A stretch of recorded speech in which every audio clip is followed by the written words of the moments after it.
Hello, welcome to channel Palkin Educational Desk. Hello guys, welcome to my channel. I am Palkin Chaudhary. Today we are going to start with the topic comparative government of France. This video is very helpful for the students who are preparing for competitive exams and students who are in BA second year. I hope this video is very helpful for you people. If you like this video, please make sure you hit the like button and subscribe to my channel. So let's move towards the video. In comparative government of France, we will start with our first topic, country and residents. We have started this topic today, comparative government of France. We will start with the topic country and residents. Country मतलब देश and और residents निवासी, देश और निवासी. Our first point है the population of France is 58.5 million and area is 5,47,026 square kilometre. जो France की जनसंख्या है वो है 5,85,00,000 और जो उसका क्षेत्रफल है एरिया वो है 5,47,026 वर्ग kilometre. Thus, in terms of area, it is the largest state in Europe other than the Soviet Union. अगर हम एरिया मतलब क्षेत्रफल के हिसाब से बात करें तो जो यूरोप का एक फ्रांस सबसे बड़ा राज्य है सोवियत यूनियन के अतिरिक्त.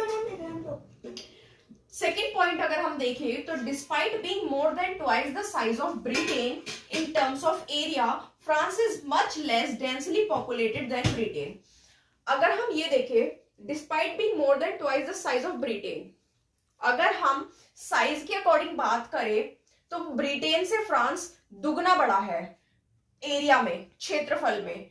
France is much less dense, जबकि फ्रांस दुगना बड़ा है ब्रिटेन से, फिर भी वो बहुत कम घना बसा हुआ है ब्रिटेन से. Geographically France is a complete entity slash unit. मतलब जियोग्राफिकली अगर हम भौगोलिक रूप से देखें तो फ्रांस जो है वो एक कंप्लीट एंटिटी है, मतलब फ्रांस एक पूर्ण इकाई है.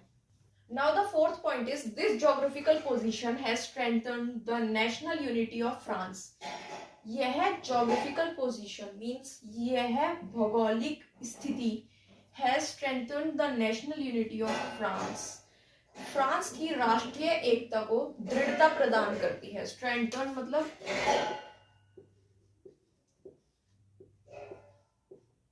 दृढ़ता. Its climate is temperate and nature has done a great favor in terms of beauty. France का जो क्लाइमेट मतलब फ्रांस की जो जलवायु है वो एक टेम्परेट है, मतलब समशीतोष्ण है. एंड नेचर जो प्रकृति है उसने एक बहुत ही ग्रेट फेवर किया है फ्रांस के लिए इन टर्म्स ऑफ ब्यूटी. फ्रांस एक बहुत ही ब्यूटीफुल कंट्री है, बहुत ही सुंदर देश है.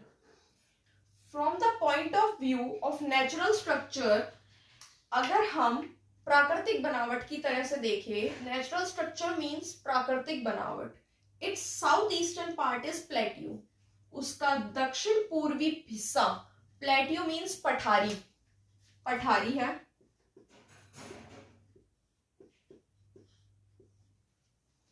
You can note down if you want, okay, the meanings. And northwestern part is plain. और उसका नॉर्थ वेस्टर्न मीन्स उत्तरी पश्चिमी भाग जो है प्लेन मतलब मैदानी है.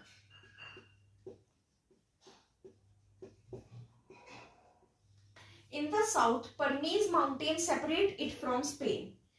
अगर हम दक्षिण की तरफ से बात करें तो जो परनीज माउंटेन है वो फ्रांस को सेपरेट कर देता है स्पेन से. परनीज माउंटेन स्पेन और फ्रांस को अलग करता है, मीन्स सेपरेट करता है. From which the Garonne river flows into the plain of the northwest, जिससे गैरोन नदी निकलकर उत्तर पश्चिम के मैदान में बहती है. Now the next point is all the major rivers of France originate from the southeastern plateau and all these rivers are joined by canals due to which a beautiful network of waterway has been laid in France.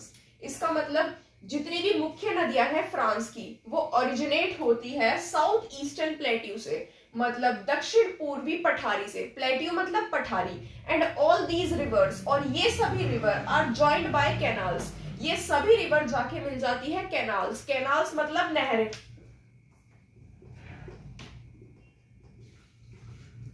Due to विच, जिसकी वजह से a beautiful network, एक सौंदर्य जाल of waterway, जल मार्ग का, has been laid in France. Okay, जिसमें की वजह से एक सौंदर्य जाल बिछ जाता है फ्रांस में जल मार्ग का।